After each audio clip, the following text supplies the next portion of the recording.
Welcome back to McCarthy Performance. Today we're going to be finishing up on the 318 retainers. I got the rocker arms and I got some time to finish machining the retainers for rocker arm clearance. This is my old lathe flat belt. Can't say much about it other than it works and it's very old. But we'll be cutting the rest of the retainers on the lathe, and I don't know how far we'll get with it, but I'll cut a few, and please keep your comments to yourself. This is the best thing I got, better than an old dull butter knife. So I'm going to set you up and we'll cut a few, and it does a pretty good job, and it's fairly accurate for a very old machine. We got the sun coming in at the shop, so let's see if we can get you situated here.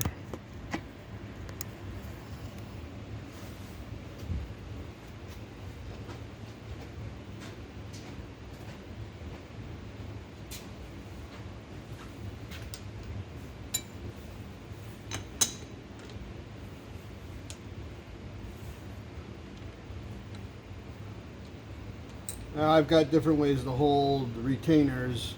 I've got an arbor, and I've got actually two arbors, but this is the easiest way to hold these. It's not going to be a problem.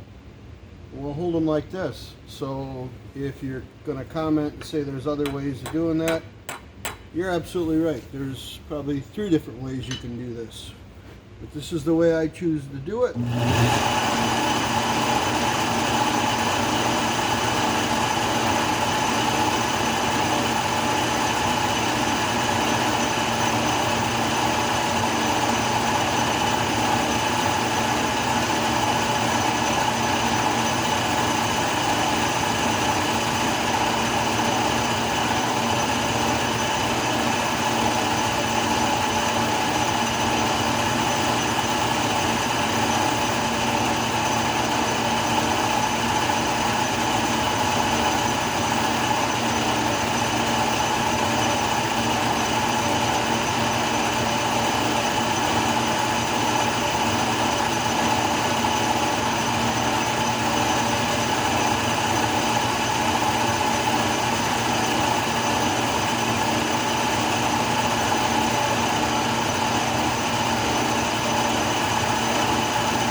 Okay, we've got 25 more to take off.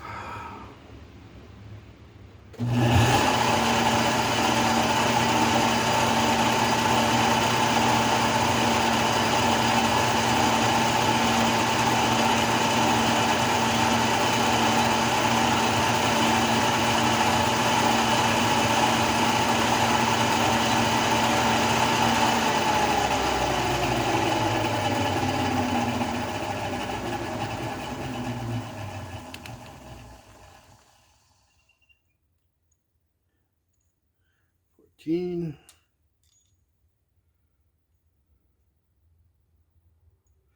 Okay, the reason why we're trimming the outer diameter of this down is because it does not serve any purpose.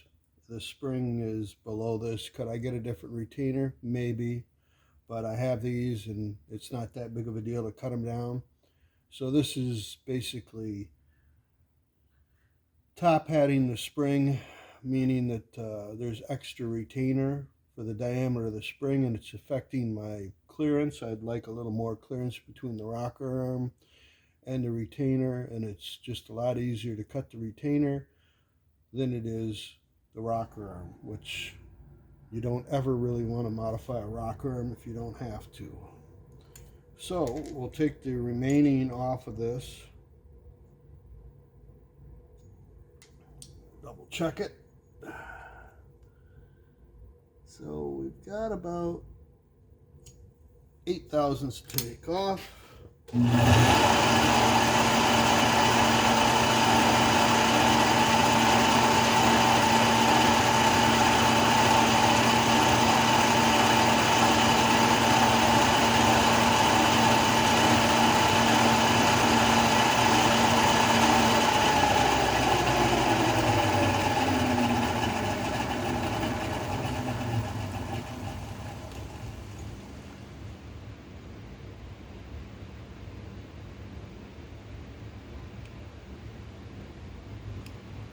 Says I didn't take anything off. We're getting down to the 2 thousandths. Got a burr on it. That's what's affecting my clearance.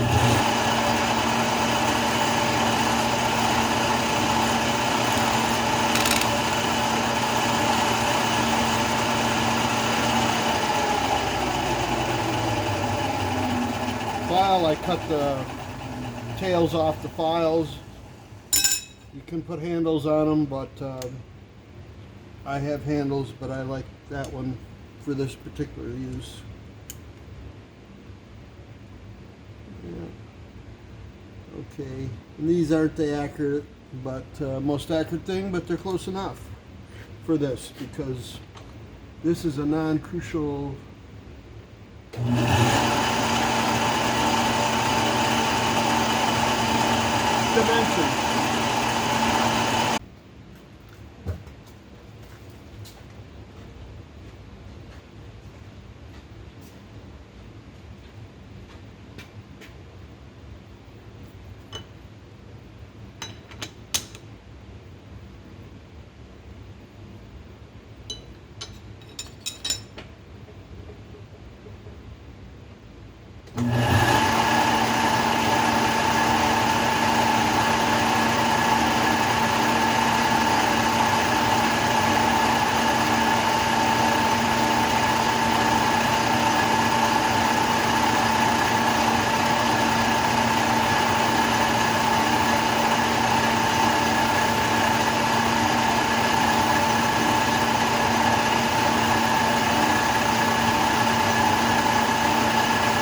Okay, we got all the retainers cut to size. Now I'm going to trim the top of the retainer. I'm putting an angle on it. I'm going to thin this down a little bit. I've got this all set up. I have a positive stop. I'm checking it with a piece of paper. So we're going to get at it. This is the last one.